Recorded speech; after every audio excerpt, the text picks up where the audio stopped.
Tällä kertaa olemme tulleet säätämään tällaista Supersalon Audia. Siitä meille antaa vähän enemmän tietoa Repo Jyrki, joka on mekaanikkona tällaisessa Supersalon tiimissä. Terve Jyrki. Joo, terve vaan. Mikäs on tällä hetkellä ollut ohjelman tämän auton suhteen? No tässä tämän kevään aikana on moottoriin tullut vähän muutoksia viime vuodelta, että rakennettiin uutta pakosarjaa, vaihdettiin turboahdintaa, nämä puristussuhteet tippuivat ja nyt moottorin muutosten vaikutusta tässä ollaan etsimässä.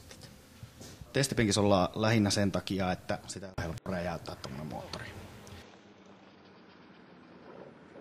Koittaa jarruja. Minkä takia se hiekalla? Nyt hajosi jotain. Ja nyt, mitä ollaan näillä säädöillä tähän mennessä saatu niin kuin irti, niin vähän näyttäisi ylätiukalta kone, että katsotaan nyt, että mihin se päättyy sitten. Mihin nyt just tässä säädössä niin kajotaan? No tässä säädössähän Harinen hoitaa tämän säätämishomman, että me ei niin kuin varsinaisesti puututa siihen, että siellä haetaan moottoria vaan parametrit kohdalle, että niihin ei oikeastaan hirveästi pystytä tässä vaikuttamaan. Ja että tässä nyt lähinnä tutkitaan sitä, että miten tuo uusi turbo käyttäytyy tämän moottorin kanssa. Tämä on Audin 2,2-litrainen 5-pyttyinen 20-venttiilinen S2 moottori perustuva kone. Itse asiassa siinä ei ole enää mitään vakiota, että kaikki on periaatteessa muutettu. Siellä on mittatilastyönä tehty Suomessa kiertokanget, moottorikohtaisesti tietetyt männät, itse tehdyt pakosarjat, imusarjat, kaikki, että siinä ei ole niin kuin mitään vakiota ja turboahtimella, niin sieltä olisi nyt tarkoitus saada sitten voimaa kuitenkin semmoinen noin 700 hevosvoimaa, ehkä yli. No mites tämä runkohan näyttää aika villiltä, tässä on täysputki runko, niin voitko vähän kertoa, että mitä tässä on ajettu takaa, kun tämä on tehty? Joo, tässä on venytetty nyt vanha Supersalonin säännöstö äärimmilleen, eli Supersalonin säännöt sallii, että pyörintuentojen muutokset on sallittu, niin tässä on nyt muutettu sitten pyörintuentojen lisäksi vähän muutakin. Tässä on semmoinen idea, että se S2 kori tulee tähän päälle ja se on 6 pultilla kiinni. Ja sitten siinä on kaikki aerodynamiikkaratkaisut, sitten siellä on kuituluukut ja kaikki tällaiset. Ja tässä on haettu sellaista, että tämä varsinainen kehikko on mahdollisimman jäykkä, mahdollisimman kevyt ja edelleen niin saadaan nurkkapainot mahdollisimman hyvin kohdalleen, mahdollisimman alas auto, lattiaa tiputetaan ja näin poispäin. Eli tällä tavalla pystytään saamaan näille kilpa-auton vaatimille apulaitteille paremmin tilaa ja saadaan niin kuin, joka renkaalle samanlainen paino mahdollisimman tarkkaan. Miten voiko se kertoa muutaman sanan tästä Supersalon luokasta?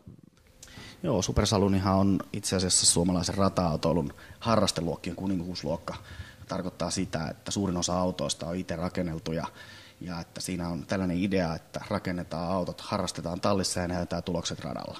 Siellä on puhtaita kilpa-autoja, puhtaasti kilpa-autokäyttöön tarkoitettuja. Säännöt on hirveän vapaat, moottorit on vapaat, kunhan iskutilavuus on alle 8 litraa. Vetotapa vapaa, vaihelaatikko vapaa ja näillä vanhoilla säännöillä tällaisiakin rakennemuutoksia sai tehdä. Mutta nyt sitten muuttui, pari vuotta sitten tuli uudet säännöt ja nyt ensi kausi on toiseksi viimeinen kausi, mitä näillä saa ajaa näillä niin sanotulla vanhan säännön vehkeillä. Ja uusissa säännöissähän nyt tällaiset putkirunkorakenteet ja rankasti muudellut itse kantavat runkorakenteet on kiellettyjä. Mitäs tässä on nyt seuraavaksi tekeillä? Kysytään nyt vaikka tämän säätötoimenpiteen suhteen. No tässä on nyt sillä lailla menty, että on lähdetty pienistä ahtopaineista liikkeelle, kun moottoriin on tehty muutoksia, turkoon muutoksia ja lähdettiin noin 1 baarin ahtopaineesta, sillä haettiin säädö kohdalleen, sitten nostettiin parikymppiä painetta sillä ja nyt mennään koko ajan pikkuhiljaa ahtopaineessa ylemmäksi, kuunnellaan, ettei moottori nakuta ja seokset on hyvät. Pakokaasun lämmöt hyvät, turbon vastapaineet ei nouse liian korkealle ja kaikenlaisia pieniä asioita.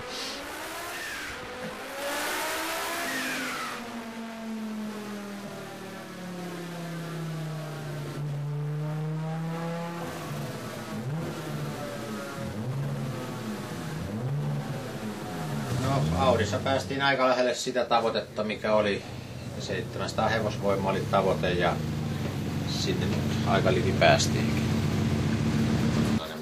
Kuva saataisiin, millainen tuonne Audi on, niin tässä on Audin vääntökäyrä. Siellä on noin 700 newtonia vääntöä, pikkusen reilu. Että tässä on aika iso ero. Ja sitten moottoriteho noin 700 hevosvoimaa. Että se menee ilmeisesti aika pirteästi tämmöinen Audi.